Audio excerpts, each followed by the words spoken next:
इंतजामी नाअहली बारान रहमत को हर मरतबा जहमत बना देती है। बिलखुसूस के इलेक्ट्रिक की नाअहली के बायस हर मरतबा मामूली बारिश के बाद शहरी घंटों बिजली से महरूम रहते हैं और जहां बिजली आ जाए वहां के इलेक्ट्रिक का नाकिस इंफ्रास्ट्रक्चर कीमती इंसानी जानें ले लेता है। सियासी और समाजी तंजीमें एहतजाज और अदलिया नोटिस ले लेकर थक चुकी, लेकिन के इलेक्ट्रिक का किबला दुरुस्त होने का नाम नहीं ले रहा। हालिया बारिशों में भी कराची में के इलेक्ट्रिक की नाअहली से कई कीमती जानें जाया हो चुकी हैं। इस मौजू पर सबसे पहले बात होगी, दीगर खबरों पर भी नजर डालेंगे। मैं हूं इरफान हैदर और आप देख रहे हैं अपडेट 360।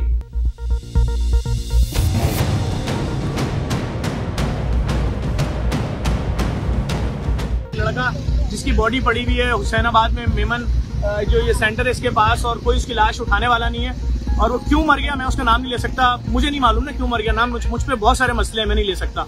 लेकिन उसकी लाश 15 से 20 मिनट पड़ी रही। उसके बाद जैसे तैसे उसकी लाश जिस अस्पताल में लाई गई, मैं उसके बाहर खड़ा हुआ। लड़के का नाम क्या था? राहिल उस लड़के का नाम था। तस्वीर दिखाई, ये उसकी तस्वीर है भाई। अब मैं आपको बताता हूँ आज उसके साथ हुआ क्या है। ये उसकी तस्वीर है, ये उसकी लाश की तस्वीर है भाई। बिल्कुल उसी तरह का था जिस तरह मैं और आप होते हैं, हमारे भाई होते हैं। ये भी किसी का एक बाप था, लेकिन इसके मरने के 10 मिनट बाद इसके बच्चे की विलादत हुई है। इसकी बीवी प्रेग्नेंट थी, सामने गली में अस्पताल में एडमिट थी। करीमाबाद फिर दुकान में काम करता था, 15,000 रुपए का। यहाँ से निकला, अपनी बीवी के पास जा रहा था। बच्चे की विलादत होने में 1 घंटा रह गया था, बच्चे के पास नहीं पहुंच सका। कराची में के इलेक्ट्रिक की नाअहली ने नौमौलूद को पैदाइश से पहले ही यतीम कर दिया। हुसैनाबाद में बीवी की डिलीवरी के लिए इमरजेंसी में घर से निकलने वाला शहरी करंट लगने से जाँ बहक हो गया। मरहूम की लाश 15 मिनट तक जाए वकुआ पर पड़ी रही। शहरियों के इत्तला पर पुलिस और इमदादी इदारे की एम्बुलेंस ने मौका पर पहुंचकर लाश को अस्पताल मुंतकिल किया। मुतवफ़ी की जेब से मिलने वाले शिनाख्ती कार्ड की मदद से उसकी शिनाख्त राहील के नाम से हुई। अहले खाना ने बताया कि मुतवफ़ी बीवी की डिलीवरी के बाद घर से अस्पताल जाने के लिए निकला था। मरहूम को अपने नौमौलूद की शक्ल देखना भी नसीब नहीं हुआ। दूसरी जानिब कस्बा में भी कटी पहाड़ी के इलाके में रेंजर्स चौकी के करीब घर में करंट लगने से एक बच्चा जाँ बहक हो गया। शहर में सबसे ज्यादा बारिश गुलशन हदीद में 70 मिलीमीटर रिकॉर्ड की गई। PAF बेस फैसल में 37 मिलीमीटर, PAF बेस मसरूर में 36 मिलीमीटर, जबकि नाज़माबाद में 35 मिलीमीटर रिकॉर्ड की गई। दूसरी जानिब शहर में बारिश की पहली बूंद गिरते ही के इलेक्ट्रिक के 582 फीडर स्ट्रिप कर गए। New Karachi, federal B area, Gulshan Iqbal, Gulistan Jauhar, Liaquatabad, PIB north Nazimabad, Tariq road, Malir, Gulzar Hijri, Landhi, Gulshan Hadeed, site, Metroville और ख्वाजा अजमेर नगरी में भी बिजली की फराहमी मुअत्तल रही। कई इलाकों में 12 घंटे गुजरने के बावजूद भी बिजली बहाल न हो सकी। इंग्लैंड के तीसरे दर्जे की टीम के हाथों वनडे सीरीज में व्हाइट वॉश का सामना करने वाले शाहीनों का नया इम्तिहान।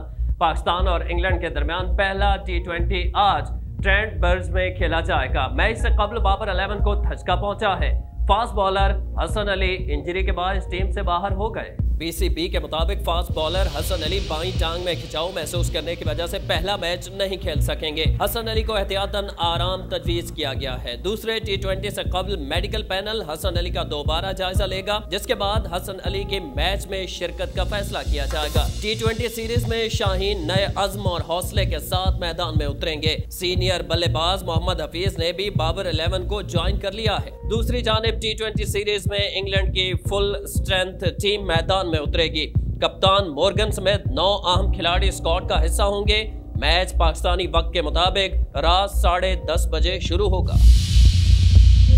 सिंध हुकूमत ने बल्दिया उस्मा कराची के 4 अस्पतालों को तहवील में लेने का फैसला कर दिया। वजीर आला सिंध ने हफ्ते की सुबह 11 बजे सिंध काबीना का इजलास तलब कर लिया। अस्पतालों की तहवील महकमा सेहत को देने की मंजूरी सिंध काबीना से ली जाएगी। महकमा सेहत सिंध की जानिब से तहवील में लिए जाने वाले अस्पतालों में जिला बस्ती में वाक़े बल्दिया उज़्मा का इदारा बराए अमराज क़ल्ब, KMC लेप्रोसी सेंटर और मैटरनिटी होम भी सूबाई हुकूमत के कंट्रोल में दिया जाएगा।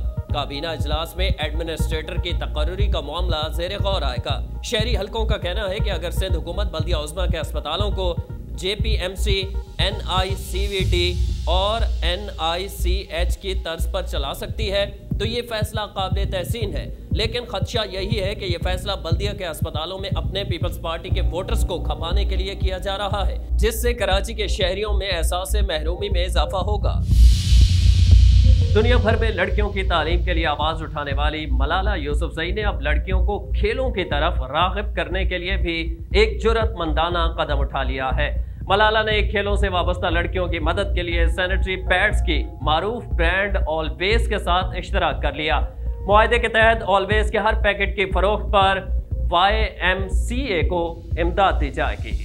मलाला यूसुफजई कहती हैं कि बतौर लड़की उन्हें अपने भाइयों और दोस्तों के साथ क्रिकेट खेलना पसंद था, लेकिन वो ये महसूस करती थीं कि खेल के दौरान लड़के उन्हें ये सोचकर हल्की गेंद कराते थे कि लड़कियां तेज गेंद नहीं खेल सकती, लेकिन वो हमेशा शोर मचाती और कहती थीं कि उन्हें लड़का समझकर ही गेंद कराई जाए। मलाला ने कहा कि लड़कियों के लिए तालीम और मसावात के हुसूल की जिद्दोजहद में खेल उन्हें मुकाबले के लिए हिम्मत अता करते हैं। मलाला के मुताबिक इस इश्तराक का मकसद भी खेलों में रहने की ख्वाहिशमंद लड़कियों की मदद करना है। आज़ाद कश्मीर में जो जो इंतखाबी मुहिम उरूज पर जा रही है, वहाँ सियासी दर्जा हरारत भी बढ़ता जा रहा है। ताहम आज़ाद कश्मीर के इंतखाबी मुहिम में तशद्दुद का अंसर पहली बार सामने आया है। वफाकी वजीर अली अमीन गंडापुर के काफिले पर पथराव और जवाब में उनके साथियों की फायरिंग के वाक़े ने आज़ाद कश्मीर में मकबूजा कश्मीर के मनाजिर पेश कर दिए। गुज़िश्ता रोज खून बंदवे के मकाम पर कुछ मुश्तइल अफराद ने वफाकी वजीर अली अमीन गंडापुर के काफिले पर पथराव किया और वफाकी वजीर की गाड़ी पर अंडे फेंके। जवाब में अली अमीन गंडापुर के गार्ड्स ने भी फायरिंग कर दी, जिससे माहौल कशीदा हो गया। फायरिंग के बाद वफाकी वजीर अपने साथियों के हमरा वहां से चले गए। बाद मुश्तइल अफराद ने शाहराह श्रीनगर बंद कर दी। तहरीक इंसाफ के रहनुमाओं ने इल्जाम आयद किया है कि मुस्लिम लीग नून ने उन पर हमला करवाया, जबकि लीगी रहनुमाओं ने इल्जामात को यकसर मुस्तरद कर दिया है। वाज़ेह रहे कि इससे पहले इंतखाबी मुहिम के दौरान अली अमीन गंडापुर को एक शख्स ने जूता मारा था। गुज़िश्ता रोज वफाकी वजीर मुराद सईद को भी मज़ाहमत का सामना करना पड़ा था। सोशल मीडिया सारिफीन का कहना है कि आज़ाद कश्मीर में इस तरह के मनाजिर पहले कभी नहीं देखे गए। सदर वजीर आजम को राह चलते रोकना और अपने मसाइल पर बात करना वहाँ आम सी बात है। खुद को अवाम के सामने जवाबदेह समझने वाले सियासतदान भी इस इक़दाम को बुरा नहीं समझते। वफाकी वज़रा को शायद ऐसा तजर्बा पहली मर्तबा हुआ है, शायद इसी वजह से वो बुरा मान गए। पाकिस्तान और उज़्बेकिस्तान के हुकूमतों ने हिंदुस्तान में मुगल सल्तनत की बुनियाद रखने वाले ज़हीरुद्दीन बाबर की जिंदगी पर फिल्म बनाने का फैसला किया है। इस बात का ऐलान वज़ीर आज़म इमरान खान ने उज़्बेकिस्तान के दारुल-हुकूमत ताशकंद में उज़्बेक सदर के हमरा प्रेस कॉन्फ्रेंस के दौरान किया। वज़ीर आज़म इमरान खान ने ताशकंद में प्रेस कॉन्फ्रेंस करते हुए कहा कि हमारी नई नस्ल को हमारे शानदार माजी, तारीखी रवाबित और कदीम सकाफत के बारे में इल्म होना चाहिए। इसलिए हमने इब्तदाई तौर पर बरे सगीर के अजीम बादशाह ज़हीरुद्दीन बाबर की जिंदगी पर फिल्म बनाने का फैसला किया है। उन्होंने कहा कि ज़हीरुद्दीन बाबर और इसकी नस्ल ने हिंदुस्तान पर 300 साल तक हुक्मरानी की और हिंदुस्तान को दुनिया की सबसे बड़ी मुआशी ताकत में तब्दील कर दिया था। आलमी GDP में हिंदुस्तान का हिस्सा 24 से 25% होता था। वज़ीर आज़म का कहना था कि ज़हीरुद्दीन बाबर के दौरे हुकूमत में हिंदुस्तान सुपर पावर था और मैं समझता हूँ कि हमारी नई नस्ल को तारीख मालूम होनी चाहिए। उन्होंने कहा कि बाबर के बाद मिर्जा गालिब और अजीम मुफक्किर और शायर मोहम्मद इकबाल की जिंदगियों पर भी फिल्में बनाएंगे। जुल्म इन्होंने मचाया हो गया है। तो पेट्रोल अगर महंगा होगा, हर चीज महंगी हो जानी है। जैसा कि आपको बताता चलूं कि ये जो कीमतें बढ़ी हैं, इससे सबसे ज्यादा मुश्किलात जो है वो आम आवाम जो मिडिल क्लास है और गरीब आवाम है उनको। वज़ीर आज़म को चाहिए कि इस मुल्क के खुशहाल करने के लिए पेट्रोल, बिजली और गैस की कीमतें कम करें, जिसमें से आदमी की जरूरत जिंदगी है। ये जरूरत, इसके बगैर आदमी का जीना मुश्किल होगा। वैसे गरीब को पेट्रोल महंगा करके, गैस महंगी करके, आटा महंगा करके, चीनी महंगी करके बर्बाद करना चाहते हैं, तो ये आप बेहतर समझें। पेट्रोल की कीमत में इजाफा जो हुआ है आपके सामने महंगाई के तले, ये पहले अवाम बहुत ज़्यादा दबी हुई है। हर 15 दिन बाद पेट्रोल के रेट बढ़ा छोड़ते हैं, कभी 2 रुपये, कभी 3 रुपये, नए नए टैक्स लगा रहे हैं। अवाम बहुत परेशान हो चुकी हुई है। पेट्रोल की कीमत में 5 रुपए 40 पैसे इजाफे पर अवाम फट पड़े। कराची, लाहौर और इस्लामाबाद के शहरियों ने पेट्रोल की कीमतों में इजाफा मुस्तरद कर दिया। शहरियों ने वज़ीर आज़म के पेट्रोलियम मसनूआत की कीमतों में इजाफे को जुल्म करार दे दिया। कहते हैं कि तेल महंगा होने से हर चीज महंगी होगी। आने वाले दिनों में शहरियों पर महंगाई का बोझ और बढ़ेगा। ज़राए आमदोरफ्त महंगे होने से बसों का किराया, दूध समेत तमाम अशिया की कीमतें ऊपर चली जाएंगी। इस हुकूमत ने महंगाई के अलावा क्या किया है? हर 15 दिन बाद पेट्रोल की कीमत बढ़ा देते हैं। उनका बस एक ही मिशन है कि ये आवाम को मारना चाहते हैं। ये अवाम की जेबों से पैसे निकालकर अय्याशियां कर रहे हैं। जंगलात कार्बन डाइऑक्साइड जज्ब करके ऑक्सीजन खारिज करते हैं, लेकिन अमेज़न के जंगल में आने वाली तब्दीली ने साइंसदानों को तशवीश में मुब्तला कर दिया है। अमेज़न का जंगल कार्बन डाइऑक्साइड जज्ब करने से ज्यादा खारिज करने लगा है। दुनिया के फेफड़े करार दिए जाने वाले जंगलात से सालाना अरबों टन कार्बन डाइऑक्साइड का अखराज आइंदा नस्लों के लिए खतरे की घंटी है।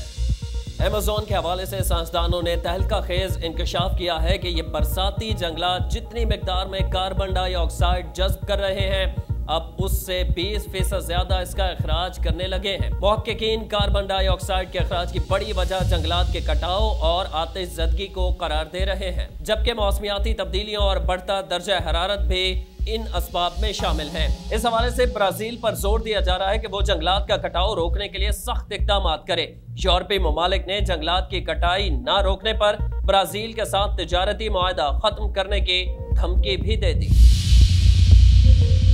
जमीन का बढ़ता हुआ दर्जा हरारत और मौसमी तगय्युरात पहले ही इंसानी जिंदगी को बुरी तरह मुतासिर कर रहे हैं। ऐसे में दुनिया के फेफड़े करार दिए जाने वाले अमेज़न के जंगलात में गैसेस के तनासुब का बिगड़ना पूरी दुनिया के लिए खतरे की घंटी है। हुकूमतों के साथ साथ इंसानों को भी तवानाई के हुसूल के मुतबादिल ज़राए के इस्तेमाल पर तवज्जो देना होगी। आइंदा नस्लों का तहफ़्फ़ुज़ इसी सूरत में मुमकिन है। अपडेट 360 में आज इतना ही। मजीद खबरें पढ़ने के लिए विजिट कीजिए हमारी वेबसाइट news360.tv।